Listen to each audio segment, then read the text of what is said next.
बिजली के बिल में दिन ब दिन इजाफा होता जा रहा है और अगर आपके घर में दुकान में 1.5 टन का एसी, पंखे, लाइटें, फ्रिज वगैरह या बेसिक लोड है और आप बिजली के बिल को कम करना चाहते हैं या नेट मीटरिंग करके जीरो करना चाहते हैं तो आज की वीडियो आपके लिए है, क्योंकि आज की वीडियो में मैं आपको यूनिक कंपनी के PV 6200 इन्वर्टर के बारे में बताने जा रहा हूं। आपको न सिर्फ फीचर्स बताऊंगा बल्कि इस इन्वर्टर के जो फीचर्स हैं उनको बाकायदा प्रैक्टिकली टेस्ट भी करके दिखाऊंगा ताकि जो रिजल्ट्स आप लोगों के सामने आए उनको देखने के बाद आप प्रोडक्ट का इंतखाब अच्छे तरीके से कर सके। बिस्मिल्लाहिर्रहमानिर्रहीम, मेरा नाम है मुदस्सिर रहमान। तो चलें आज कुछ नया सीखते हैं। तो दोस्तों मुख्तसर टाइम में इसकी अनबॉक्सिंग करते हैं। तो बॉक्स ओपन करते ही हमें एक अदद यूजर मैनुअल देखने को मिलता है, एक अदद वारंटी कार्ड देखने को मिलता है, MC4 कनेक्टर इसमें हमें देखने को मिलते हैं और एक अदद इन्वर्टर और अलग से डिस्प्ले हमें देखने को मिलता है। यार दोस्तों, सबसे पहले जिस चीज को हम टेस्ट करने जा रहे हैं या जिस फीचर्स की मैं बात कर रहा हूं वो इस इन्वर्टर में मौजूद नेट मीटरिंग ग्रिड फीडिंग का ऑप्शन है। यानी अगर डे टाइम में आपका लोड कम चल रहा है और आपकी सोलर की कैपेसिटी ज्यादा लगी हुई है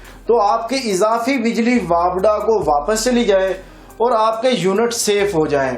तो सबसे पहले हम इसको टेस्ट करते हैं कि क्या ये इन्वर्टर नेट मीटरिंग पर कैसा परफॉर्म करता है और मैक्सिमम ग्रिड फीडिंग कितनी कर सकता है।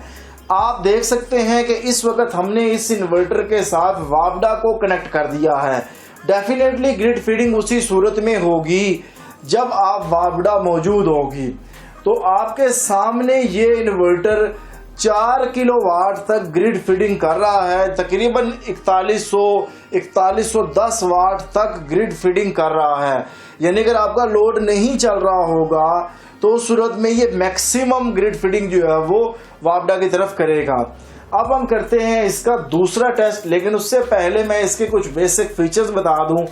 दोस्तों इसमें हमें डुअल आउटपुट देखने को मिलती है। डुअल आउटपुट का मतलब ये नहीं कि हैवी लोड और स्मार्ट लोड वाली आउटपुट, इसमें वो डुअल आउटपुट नहीं है।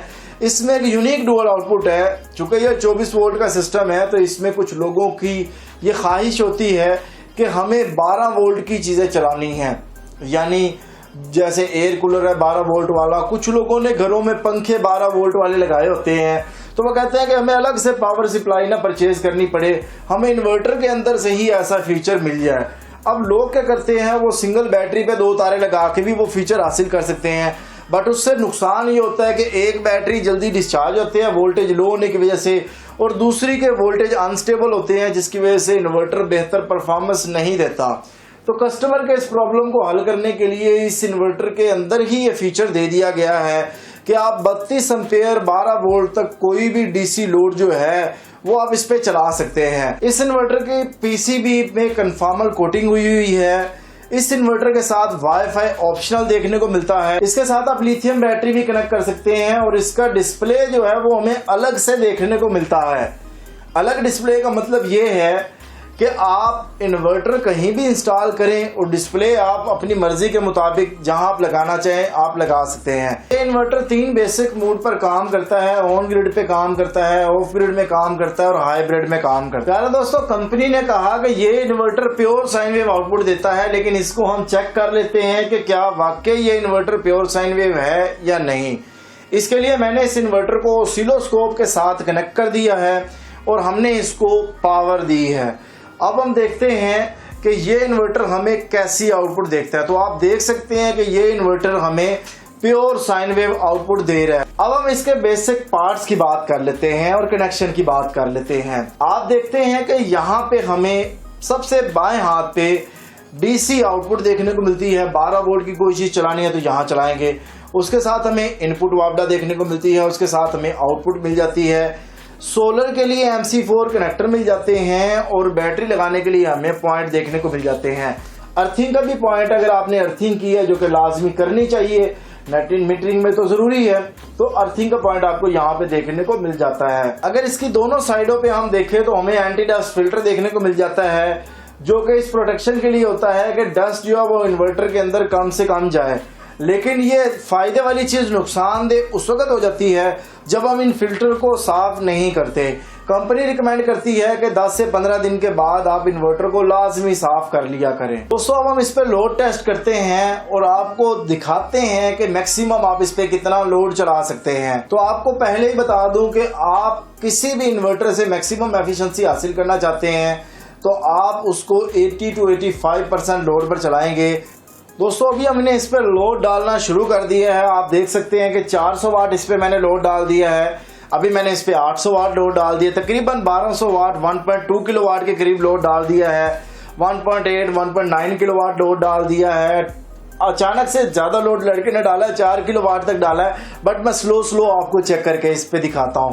अब आप देख सकते हैं कि इस पे हमने तकरीबन 3.5 किलोवाट जो है 3.4 3.5 3.6 इतना लोड जो है वो अप डाउन हो रहा है।